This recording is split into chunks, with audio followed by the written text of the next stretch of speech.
The old Victorian house on Maple Street had been in our family for 4 generations.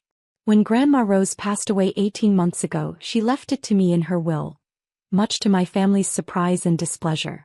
At 29, I was the youngest of 3 siblings, working what my family considered a dead-end government job, while my older brothers Marcus and David had both gone into private business. Marcus, 33, ran a struggling construction company that was always one bad contract away from bankruptcy. David, 31, worked in real estate but hadn't closed a significant deal in over a year. They'd both expected to inherit portions of Grandma's estate, particularly the house, which was worth approximately $340,000 in our gentrifying neighborhood. Instead, Grandma's will had been very specific. To my granddaughter Sarah, who visited me every week and listened to my stories, I leave my house and all its contents. She understood the importance of preserving family history. The reading of the will had been uncomfortable. Mom cried, claiming it wasn't fair that the baby of the family got the most valuable asset. Dad accused me of manipulating an elderly woman. My brothers alternated between sulking and making pointed comments about people who take advantage of old ladies. But I hadn't manipulated anyone. I'd simply spent time with Grandma, listening to her stories about the house's history, the changes in the neighborhood, and the families who'd lived there over the decades. She'd often mentioned how important it was to preserve the past, to understand where we came from. What my family didn't know was that those conversations had become much more than nostalgic reminiscences.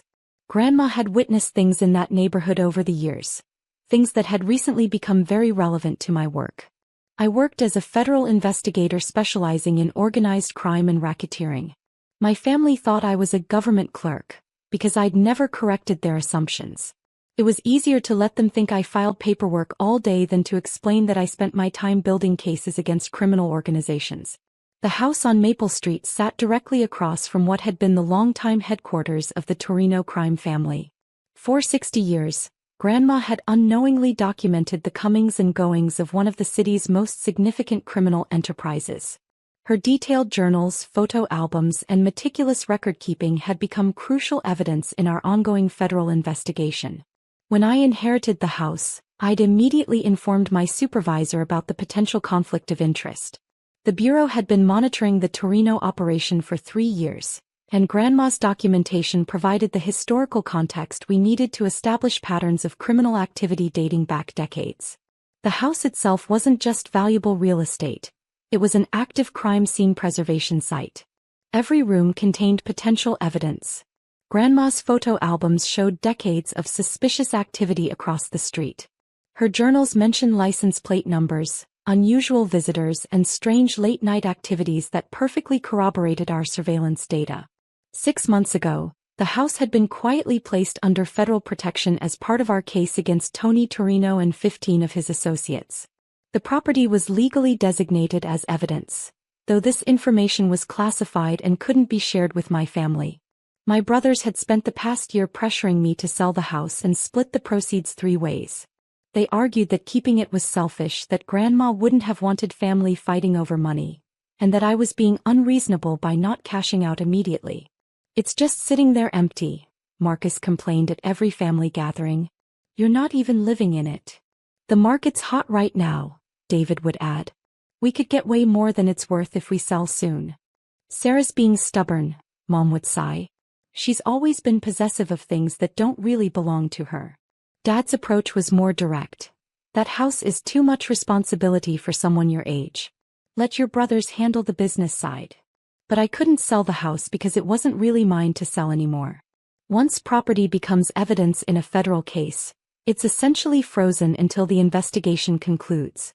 The Bureau had been very clear. Any attempt to alter, sell, or transfer the property would constitute obstruction of justice. I tried to discourage my family's pressure without revealing the federal complications. "I'm not ready to sell yet," I'd say. "I want to go through Grandma's things first." "You've had 18 months, Marcus would snap. "How long does it take to pack up some old lady's junk?" "Some of us have real financial pressures," David would add. "That house represents serious money just sitting there doing nothing."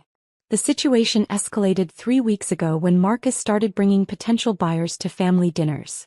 Real estate agents, property developers, investors, Anyone who might pressure me to sell quickly. This is Sarah, he'd say, introducing me like I was an obstacle to overcome. She's the one holding up the sale.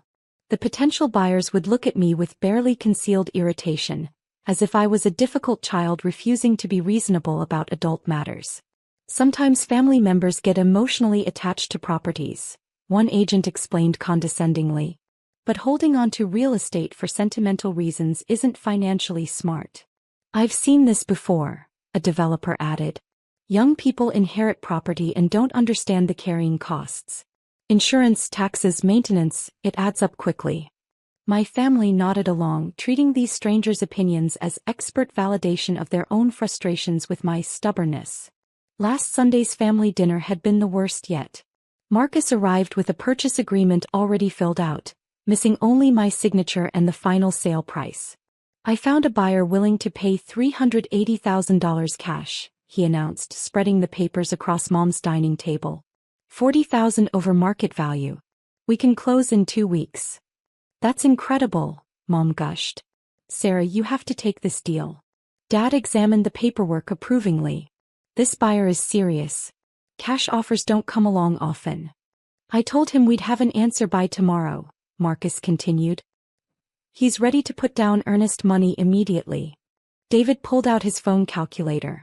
After closing costs and fees, we're looking at about $125,000 each.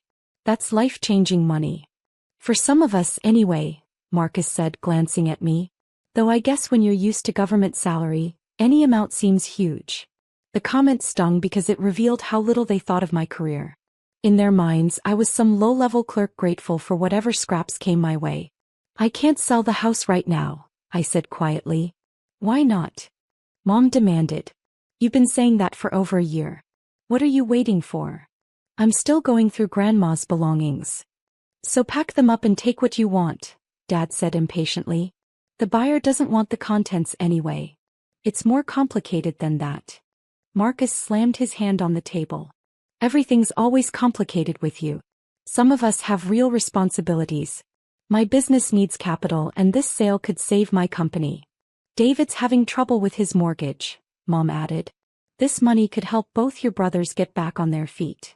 And what about Sarah's financial future? David asked sarcastically. Oh wait, she'll be fine.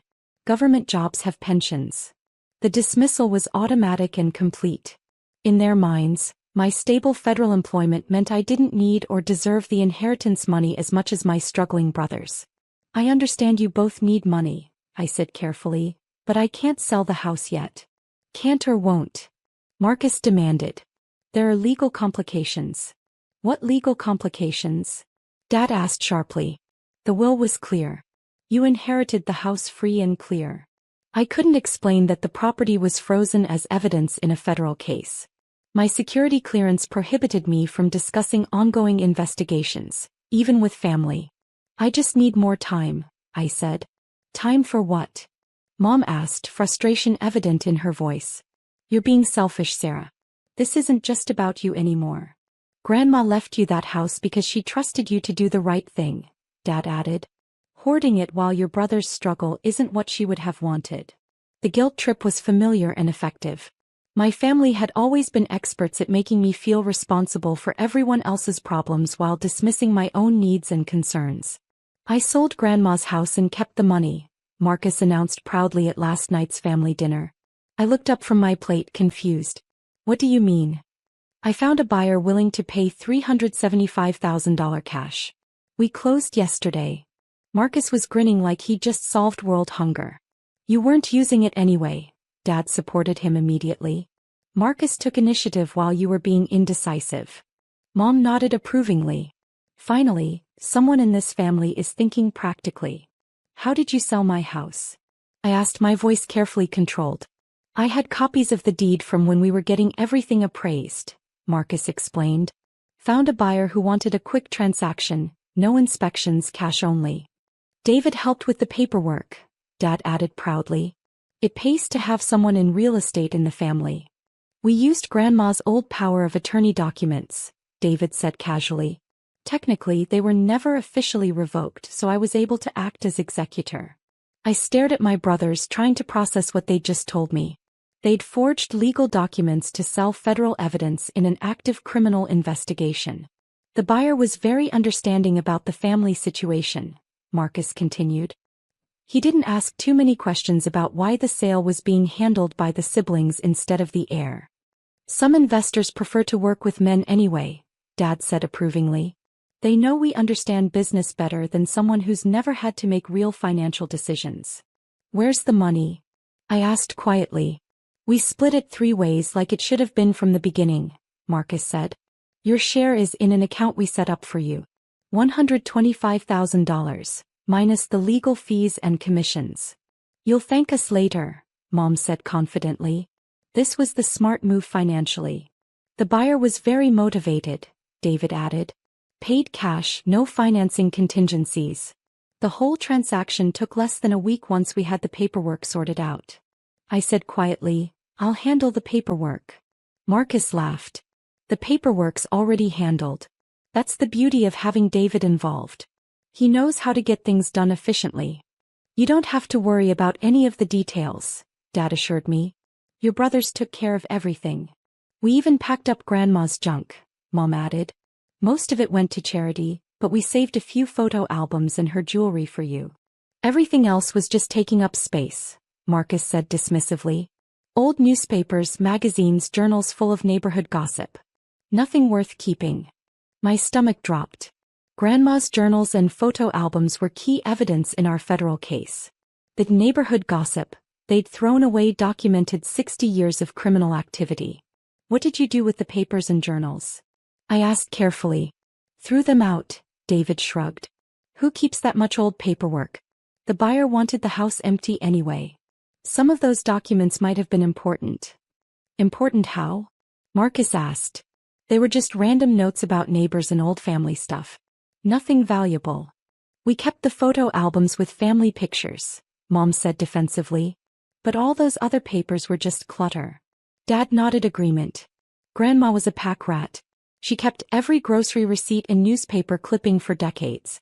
None of it was worth preserving. I excused myself from dinner and called my supervisor from my car. Agent Rodriguez, we have a problem, I said when he answered. What's happened? My family sold the Maple Street house. They also disposed of all the documentary evidence. There was a long pause. The protected property? The house that's been designated as evidence in the Torino case. Yes. They used forged power of attorney documents to complete an illegal sale. When? The sale closed yesterday. They threw away Grandma's journals and papers this week. Do you know who the buyer was? They mentioned cash sale, no inspections, quick closing. Someone who didn't ask questions about the irregular paperwork. Agent Rodriguez's voice hardened. We need to meet immediately.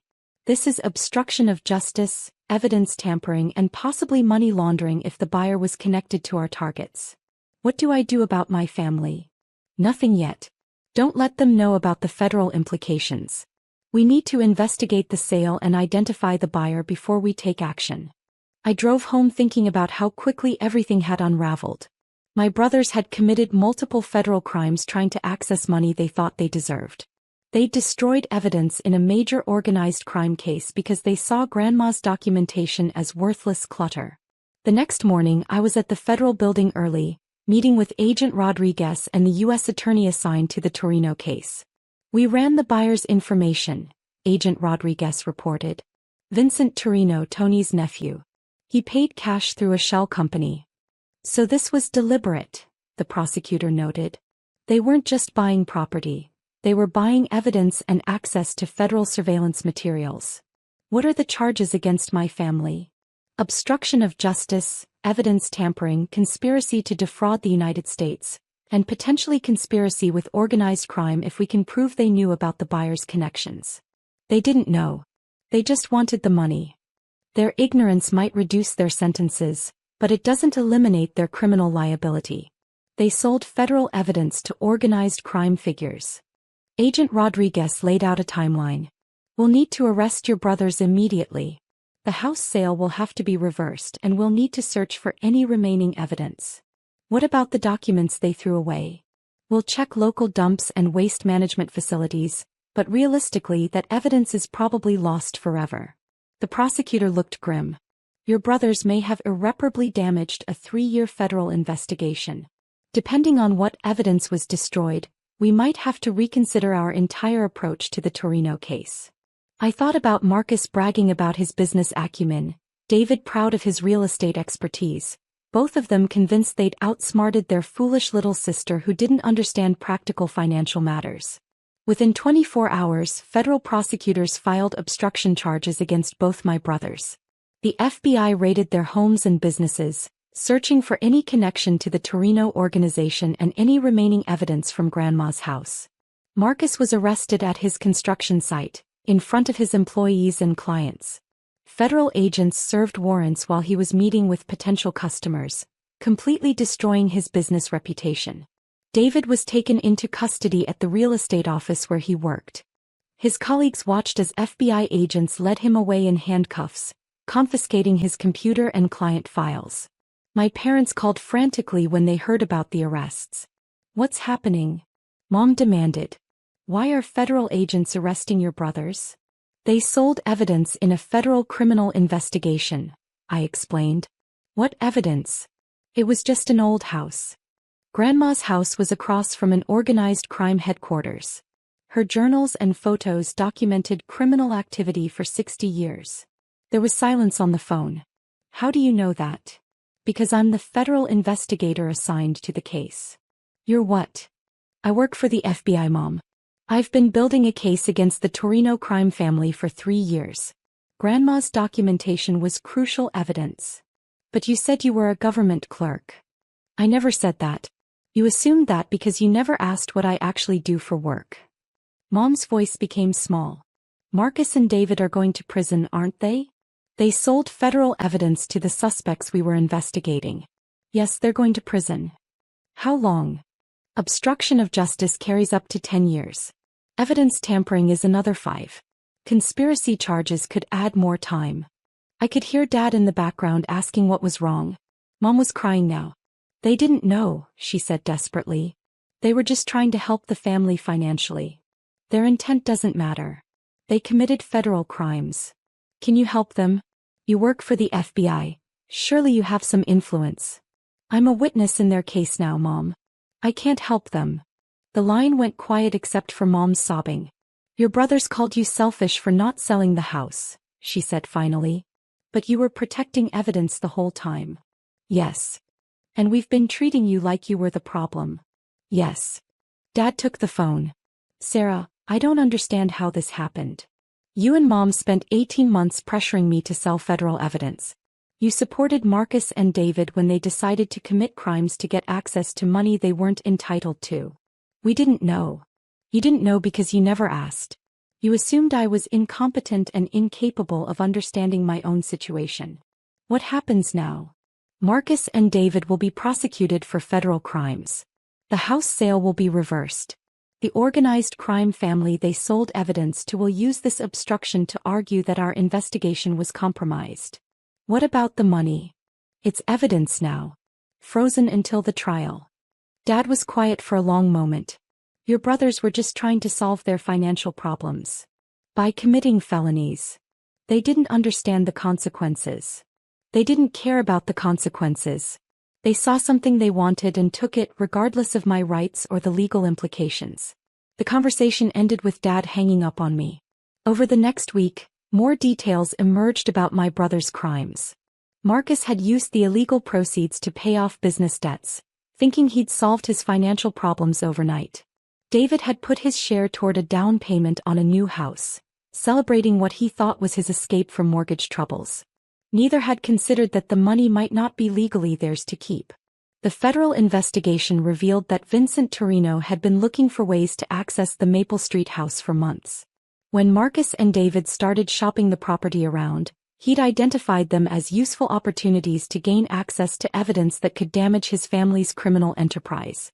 "Your brothers were essentially recruited as unwitting accomplices," Agent Rodriguez explained. "The Torino organization used their greed and ignorance to destroy federal evidence." "Will this destroy the case?" "We're assessing the damage. Some evidence can be reconstructed, but we've lost decades of documented surveillance data that can't be replaced." The U.S. Attorney's Office offered my brothers plea agreements, 7 years in federal prison in exchange for full cooperation and testimony about their contact with Vincent Torino. Marcus accepted immediately, terrified by the prospect of a 20-year sentence if convicted at trial. David held out longer, convinced that his real estate license and clean criminal record would convince a jury he was just an unlucky businessman caught up in family drama. His lawyer eventually convinced him otherwise. Both brothers pled guilty to obstruction of justice and conspiracy charges. Marcus received 7 years and 3 months in federal prison. David got 6 years and 8 months due to his cooperation in identifying other properties the Torino family had been trying to access. My parents attended both sentencing hearings, sitting in the back row while federal judges explained how their son's greed had compromised a major organized crime investigation. The defendants' actions weren't just theft from their sister, Judge Martinez said during Marcus's sentencing. They were crimes against the justice system itself, committed in partnership with the very criminals federal agents were trying to apprehend.